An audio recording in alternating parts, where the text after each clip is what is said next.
And I wanted to make sure that, I don't even know what I was gonna say. I was 10 pounds away from him.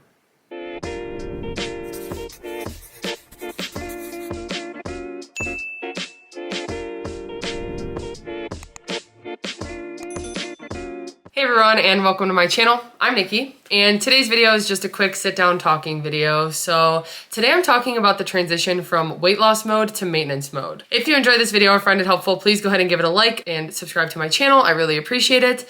And let's get started. So first of all, if you can see, I have a new little couch beanbag thing that is like Pluto's new bed, so that'll probably be in the background of some of my videos now, so that's what this is over here. But anyway, today I'm talking specifically about something I realized I never made a video about. It's a little late now, but it's just something that I think is important to talk about, and I get a lot of questions about it. So that is the transition from weight loss mode when I was in a calorie deficit or tracking with WW to lose weight versus where I'm at now, where I'm in maintenance, tracking to just maintain my weight. And what had happened pretty much was it got to the point where it had been about a year into my journey and I started to really take weightlifting at the gym seriously. And because of that, I pretty much plateaued completely. So even though I was still seeing changes in my body every week, especially starting up weightlifting, I was noticing some really big changes. The scale would not move. And it was honestly a couple months of that until I finally decided to just switch over to maintenance mode because I figured there was no point to be in a calorie deficit anymore. If I'm not losing weight, I might as well just have a few more maintenance points to eat throughout the day, and maybe that would help me with building muscle. So that was when I made the decision in the WW app to actually switch from weight loss mode to maintenance mode. And like I said, that was probably like a year and a half into my journey that I actually did that. So I had been losing most of my weight for the first 12 months of my journey. Actually, most of the weight was in the first 5 or 6 months. I had lost 50 pounds, and then it took me another 6 months to lose the last 20 pounds that I had lost. So what happens when you switch to maintenance? First of all, in the app, you get more points. So I think I went from and this was with the other program, but it was 24 dailies to 30 dailies. So I think you get 6 more dailies, and your weeklies might increase as well. I think mine might have gone up too, but it is an increase in points. And what I really wanted to do with those extra points is just find ways to make meals even more filling. I always talk about how I base meals around proteins and 0-point foods, but I wanted to use those extra points for things like nuts, for protein bars, all the stuff that I try to use my weeklies for, just to keep eating more filling and satisfying food. So I didn't use those extra 6 points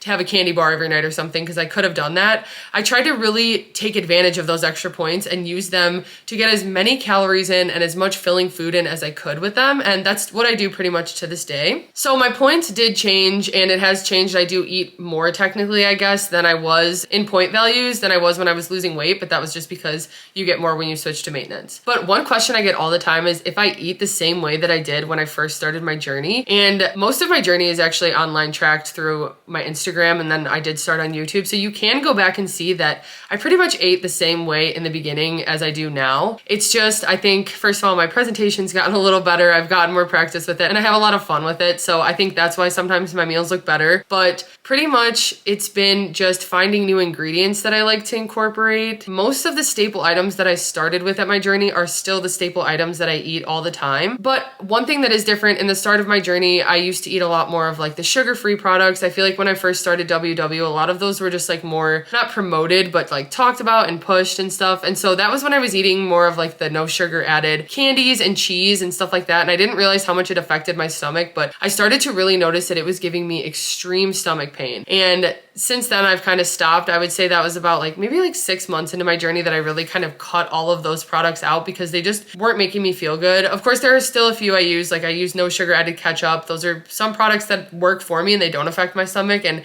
it helps me stay within my points. So there are some I use, but other than that, it's been kind of cutting out the fat-free and sugar-free items from my diet since the start of WW. That's definitely been a change from weight loss to maintenance, but I kind of made that change during my weight loss journey anyway. But like I said, other than that, I've been eating wraps, and especially extreme wellness wraps from the start. From the first couple weeks, I think we had found those right away, and I eat them all the time now still. And it's just been trying to find new variety and come up with new ideas. Of course, I make content, so I'm always trying to come up with new recipes to share as well. And we just like to mix it up a lot. Even if I didn't have the content that I'd be sharing, we would be eating pretty much the same way as we do now. I really do like to try new things, and I really do enjoy cooking. So the meals have pretty much stayed the same. Obviously, the points have changed, so maybe my portions are bigger. I think in the beginning, I would have a 2-ounce serving of pasta usually, and now I always have like a 3 to 4 ounce serving, and that's dry pasta. But I just find that I think my portions, I've actually made them a little bit bigger. And the one thing I was really scared about with switching to maintenance was gaining weight, because I feel like that's what everyone's worried about. You're going from a calorie deficit to eating what is the amount that you need to maintain your weight. And sometimes that can cause weight gain, although it doesn't mean you're gaining fat. But I did notice a few pound fluctuation. It wasn't until like I really started taking weightlifting even more seriously that I started to put on a few pounds, and that was pretty much muscle.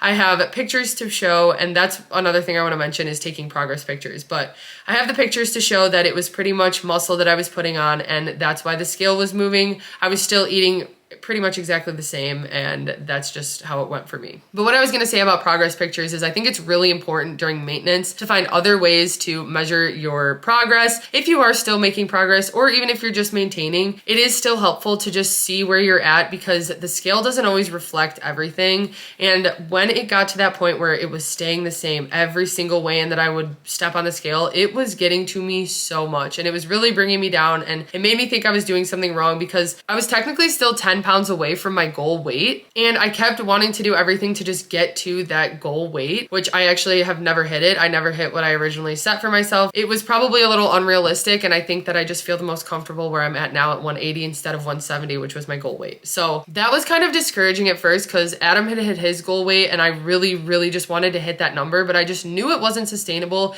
and I didn't want to make these crazy changes where I started restricting a lot or like lowering my points even more just to hit a goal and then get back to maintenance. Like, it just didn't make sense to me. So I finally made the decision, like I said, to switch over to maintenance. And at that time, it was pretty much just a fluctuation between 1 and 2 pounds, but I kind of stepped away from the scale. So I had been doing weekly weigh-ins every Tuesday morning throughout my entire weight loss portion of my journey. And then it was about like a year and a couple months in that I finally just stopped weigh-ins, because they weren't really benefiting me. If anything, they were just kind of getting to my head, and I would be on the right track, and then that would kind of throw me off. So I just figured if I just cut that out and I focus on pictures, trying on clothes, things like that, and other ways to stay motivated and see my progress or see that I'm maintaining, I thought that that was a better way for me, and it really was. So that worked out better for me. It's to the point now where I weigh maybe 1 to 2 times a month, if that, and that is just because it fluctuates so much. It's something that is just not so helpful for me, but if it's something that works for you, definitely take advantage of the scale. It is a good tool, and it is something I use a lot more during my weight loss portion, but I do not really use it in my maintenance portion.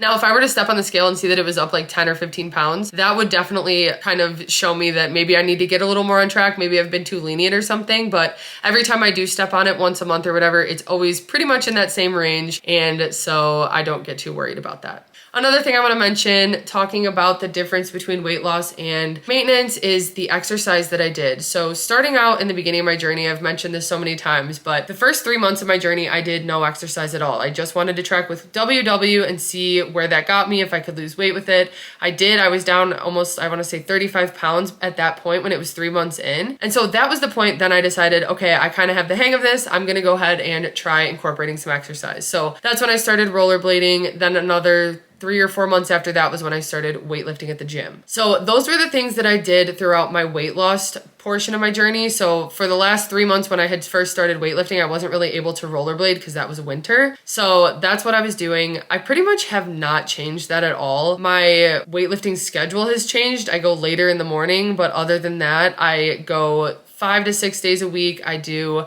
a split of lower body, glute focused. Then the second day I do chest and shoulders. The third day I do lower body, quads and calves. Fourth day I do back, biceps and triceps. And then fifth day I do glutes and hammies again. Then if I do the sixth day, it'll be whatever upper body I did the first time in the week. So it'd be shoulders and chest again. So that's pretty much my split for weightlifting at the gym. And that's what it was when I started back in 2020. Same with rollerblading. I can't rollerblade through the winter, but in the summer and spring when it's nicer, I take full advantage of it. I usually will go 3, 4, 5 times a week if I can, and that's just a good way for me to get my cardio in. But I have tried to find new ways to kind of mix it up, and even throughout my weight loss journey, I was always trying to find new ways to get different activities in. So hiking, walking the dogs or playing with the dogs, tennis, going to a trampoline park, like different stuff like that. We always try to find new ways to stay active, and that's something that's been the same throughout my weight loss and my maintenance journey. More so in my maintenance because I just try to keep things interesting and mix it up. And that also goes along with food. So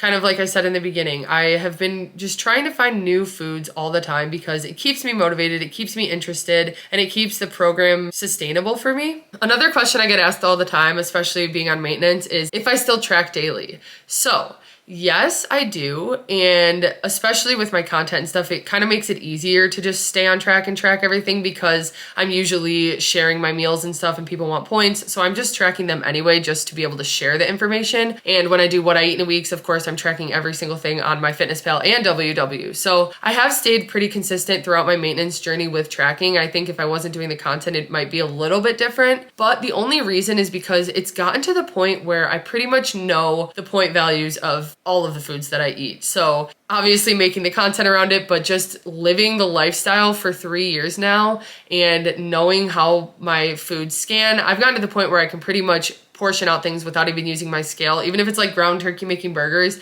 I can pretty much eyeball even portions because I've done it so much. That kind of goes with just knowing the point values. So there are many times where I haven't tracked throughout the day and it'll be dinner time and I just have to run through my head like, okay, breakfast, I had this breakfast sandwich. I know that, okay, 6 points. Like I can quickly calculate it in my head, quickly calculate lunch, and then know how many points I have left for dinner. And then that can kind of change maybe the serving I'm gonna have or something like that. So I do still track consistently, but sometimes it is a little bit more mentally. So if I'm not doing something for content and I don't get to tracking that day, I can still do it in my head and kind of know where I'm at and stay within my points. I really do make that a priority and staying within my point budget still because it really does make a difference for me. And so that's where I'm at with tracking during maintenance. I know a lot of people continue to track every single day. I know some people that just completely stop tracking. I think if I stopped, it would be a little bit harder to stay on track. But again, I just like know the program so much in my head that I think that I would still just like kind of live it through the meals that I make and stuff. So that's where I'm at with that. So really there haven't been many huge differences between weight loss mode and maintenance mode other than eating a few more points,